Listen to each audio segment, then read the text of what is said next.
Hello everyone, मैं पूजा शर्मा आप सभी का स्वागत करती हूँ इंडियन फिल्म हिस्ट्री में।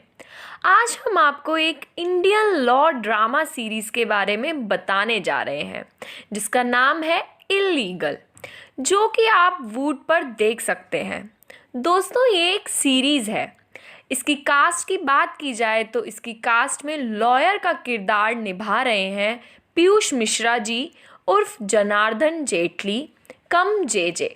इसके साथ ही नेहा शर्मा उर्फ निहारिका सिंह और सत्यदीप मिश्रा उर्फ पुनीत टंडन भी इस मूवी में लॉयर का किरदार निभा रहे हैं। इस मूवी में आपको अक्षय ओबरॉय उर्फ अक्षय जेटली, कुबरा सेठ उर्फ मेहर सलम, अंकित गुप्ता उर्फ नीरज शेखावत और अदिति तेलंग उर्फ वर्तिका भी नजर आएंगी। दोस्तों, मूवी में आपको दीपक तिजोरी उर्फ सूरज शेखावत भी नजर आएंगे, जिन्होंने मूवी में नेहा शर्मा और अंकित गुप्ता के फादर का किरदार निभाया है। ये तो हो गए इस मूवी के ज़रूरी किरदार। तो चलिए फिर शुरू करते हैं कहानी इल्लीगल को। सीरीज में एक दिन निहारिका के इवेंट में जाना माना राइटर और लॉयर समीर अधिकारी एक चीफ गेस्ट बनकर आता है। निहारिका इवेंट शुरू होने से पहले वॉशरूम जाती है, तब वो देखती है कि समीर उसकी एक कलीग के साथ ज़बरदस्ती कर रहा होता है। ये देखकर निहारिका काफ़ी शॉक हो जाती है। फिर थोड़ी देर बाद समीर को स्टेज पर स्पीच देने के लिए बुलाया जाता है और तब निहारिका उसे स्टेज पर बुलाते वक्त उसको रेपिस्ट का टैग देती है और फिर सबको बता देती है कि समीर वॉशरूम में एक लड़की के साथ ज़बरदस्ती कर रहा था। इसके बाद समीर बहुत गुस्से में आ जाता है। शर्म से वो इवेंट छोड़कर वहाँ से चले जाता है और इस इंसिडेंट के बाद निहारिका को उसकी फर्म से निकाल दिया जाता है और तब से हर कोई उसको मैड लॉयर समझने लगता है। इसके बाद निहारिका इंडिया के सबसे बड़े क्रिमिनल लॉयर जनार्दन जेटली के फर्म जे एसोसिएशन में जॉब के लिए अप्लाई करती है और अपनी काबिलियत से वहाँ पर सेलेक्ट भी हो जाती है। अगर जे के कैरेक्टर की बात करें तो दोस्तों, जे का कैरेक्टर निहारिका से बिल्कुल अपोजिट होता है। यानी जे केस जीतने के लिए किसी भी हद तक जा सकता था, किसी का मर्डर भी करवा सकता था, और दूसरी तरफ हमारी निहारिका केस हार जाएगी लेकिन झूठ या गलत का साथ कभी नहीं देगी। खैर, निहारिका दिल्ली में जे एसोसिएशन ज्वाइन कर लेती है।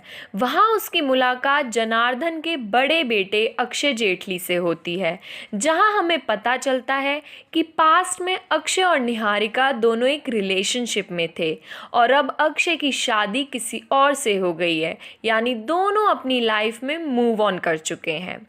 फिर निहारिका को पहला केस मिलता है मेहर सलम का। मेहर सलम की कहानी की बात करें तो मेहर पिछले 15 सालों से जेल में होती है। साथ ही मेहर बिलाल नाम के लड़के से बहुत प्यार करती थी, लेकिन मेहर के घर वालों को उनका रिश्ता बिल्कुल भी मंजूर नहीं था। वो इसके सख्त खिलाफ थे और इस वजह से एक दिन मेहर के घर वाले भरे बाजार में बिलाल को बेरहमी से पीटते हैं, जिस दौरान बिलाल की जान चले जाती है। और इस वजह से आक्रोश में आकर मेहर ने अपनी पूरी फैमिली को जहर देकर मार डाला। इसलिए कोर्ट ने मेहर को फांसी की सज़ा सुनाई थी, लेकिन 15 साल बीत गए फिर भी मेहर को फांसी नहीं हुई। तो ये थी मेहर सलम की कहानी। दोस्तों, कहानी में जे चाहता था कि ये केस निहारिका लड़े और मेहर को इस सब से बाहर निकालकर इस केस पर जीत हासिल करे ताकि जनार्दन की फर्म का नाम रोशन हो। फिर निहारिका मेहर से मिलती है और इस केस को लड़ने के लिए तैयार हो जाती है। इस बीच निहारिका को एक और केस मिलता है नीरज शेखावत का। नीरज की स्टोरी की बात की जाए तो नीरज पर यह आरोप है कि उसने बार में काम करने वाली एक लड़की का रेप किया है जिसका नाम है वर्तिका, लेकिन नीरज के हिसाब से उस पर लगे ये आरोप बिल्कुल गलत है। ये है नीरज की स्टोरी। फिर आता है कहानी में एक ट्विस्ट। जब नीरज के पापा सूरज खुद जेजे से मिलने जाते हैं, जहां जब वो निहारिका को देखते हैं तो उसको देखकर वो काफ़ी इमोशनल हो जाते हैं, क्योंकि दोस्तों निहारिका सूरज की पहली पत्नी की बेटी होती है। लेकिन निहारिका अपने पापा से उतनी ही नफरत करती है क्योंकि सूरज ने 20 साल पहले अपनी कंपनी की एक लड़की को मोलेस्ट किया था। यानी निहारिका का अपने पिता से नफरत करना बिल्कुल जायज़ था। लेकिन मूवी में जेजे के कहने पर निहारिका सूरज के बेटे का केस लड़ने को रेडी हो जाती है, जिस केस में वर्तिका का लॉयर होता है पुनीत टंडन, जो कि खुद पहले जेजे की फर्म में काम किया करता था। लेकिन उस वक्त पुनीत एक बेकसूर को सज़ा दिला देता है, जिस कारण वो बेकसूर सुसाइड कर लेता है। और जब पुनीत इस सब पर जेजे से आर्ग्यू करता है तब जेजे उसको अपने एसोसिएशन से निकाल देता है। फिर दोस्तों कहानी आगे बढ़ती है और पुनीत निहारिका से मिलता है और उसको वार्न करता है कि जेजे सिर्फ निहारिका को अपनी फर्म की रेपुटेशन के लिए यूज़ कर रहा है। लेकिन निहारिका उसकी बात नहीं सुनती क्योंकि वो अभी तक जेजे की असलियत से रूबरू नहीं हुई थी। फिर केस की सुनवाई शुरू होती है, जहां नीरज का पलड़ा भारी होता दिख रहा था। फिर वर्तिका कोर्ट में अपना आरोप लगाती है कि नीरज ने ना सिर्फ उसका रेप किया बल्कि उसकी बॉडी को फिजिकली सिगरेट से जलाकर हार्म भी किया है, जिसके निशान अभी तक वर्तिका की बॉडी पर हैं। और दोस्तों मैं आपको ये भी बता दूं कि डीएनए टेस्ट में नीरज के खिलाफ कुछ भी नहीं आया था, इसलिए सबको लगता था कि नीरज बेगुनाह है। लेकिन पुनीत निहारिका को बार बार ये समझाने की कोशिश करता है कि नीरज बेकसूर नहीं है और वर्तिका झूठे इल्ज़ाम नहीं लगा रही। इसलिए निहारिका पुनीत को बोलती है कि वो नीरज के खिलाफ सबूत लाकर दे दे, फिर वो तुरंत ये केस छोड़ देगी। फिर अगले दिन पुनीत नीरज को अचानक से बीच रास्ते में उकसाता है, क्योंकि पुनीत को लगता है शायद ऐसे नीरज अपना गुनाह खुद कबूल कर लेगा। और दोस्तों पुनीत इसमें कामयाब भी हो जाता है। नीरज पुनीत की बातों से इतना हाइपर हो जाता है कि वो गुस्से में आकर सब कुछ कबूल कर लेता है कि उसने ही वर्तिका का रेप किया है। और सिर्फ वर्तिका ही नहीं, वो ऐसी कई दूसरी लड़कियों के साथ भी कर चुका है। वो ये तक कह देता है कि वो एक अमीर बाप की औलाद है, इसलिए उसका कोई कुछ नहीं बिगाड़ सकता। जिस दौरान ये पूरा इंसिडेंट पुनीत का दोस्त अपने कैमरे में रिकॉर्ड कर रहा होता है और फिर पुनीत ये सब निहारिका को दिखा देता है। इस पर पुनीत और निहारिका दोनों प्लान बनाते हैं कि केस की सुनवाई के दिन वो नीरज को वहाँ एक्सपोज करेगी। फिर इस सब के दौरान निहारिका नीरज को समझाने की भी कोशिश करती है कि अगर उसने गुनाह किया है तो वो उसको कबूल कर ले, इससे सिर्फ उसको 5 साल की ही सज़ा होगी।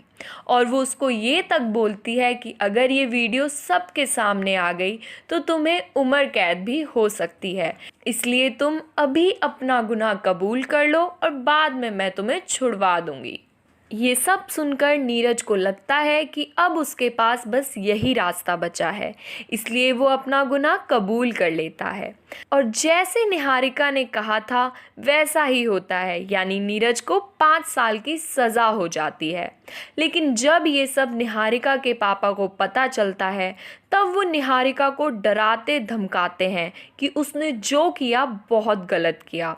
और इस सब से जेजे भी निहारिका को अपनी फर्म से निकाल देता है। लेकिन फिर निहारिका इस सब से निकलकर महर के केस में महर को इंडिपेंडेंट होकर इंसाफ दिलाना चाहती थी।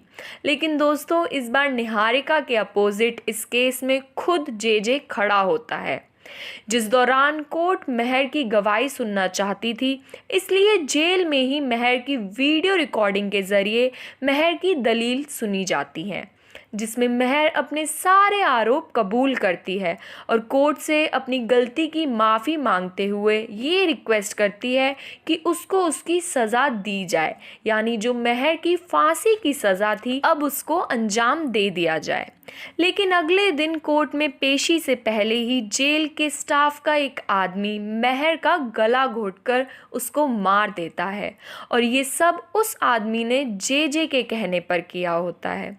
दोस्तों, जेजे ने ये पहली बार नहीं किया, बल्कि जेजे एक ऐसा आदमी है जो अपनी बीवी और अपनी बीवी के भाई को भी मरवा चुका था, सिर्फ अपने फ़ायदे के लिए। मतलब जेजे अपने फ़ायदे के लिए किसी भी हद तक जा सकता था। फिर इस कहानी में सबको ये लगता है कि मेहर ने खुदकुशी की है और इसके साथ ही मेहर का केस क्लोज हो जाता है। लेकिन निहारिका कोर्ट में एक अपील डालती है कि आगे से किसी भी फांसी की सज़ा का एक पर्टिकुलर समय दिया जाए और फिर उस सज़ा को उम्र कैद में बदला जाए, जिस मुद्दे को सुप्रीम कोर्ट कंसीडर भी कर लेता है। फिर मूवी में जब निहारिका वापस अपने घर आती है तब पुनीत के ज़रिए उसको पता चलता है कि मेहर ने कोई सुसाइड नहीं की थी। ये सब जेजे का किया धरा था, यानी जेजे ने मेहर को मारा। इसके साथ ही पुनीत चाहता था कि पुनीत और निहारिका मिलकर अब जेजे के खिलाफ केस लड़ें, जिसमें निहारिका हामी भर देती है और ऐसे ही इस सीज़न की समाप्ति हो जाती है। यानी अब सीज़न 2 में हमें पता चलेगा कि पुनीत और निहारिका मिलकर जेजे को सज़ा दिला पाएंगे या नहीं, या फिर जेजे और कितनी हद तक गिर सकता है। सीज़न 2 की कहानी भी हमारी ज़ुबानी सुनने के लिए हमारे चैनल इंडियन फिल्म हिस्ट्री को आप ज़रूर सब्सक्राइब करें, यानी हमसे जुड़े रहें। और अगर आपको हमारी ये कहानी अच्छी लगी हो तो इस वीडियो को लाइक करें और ज़्यादा से ज़्यादा शेयर करें और दोस्तों बेल आइकन को दबाना बिल्कुल ना भूलें।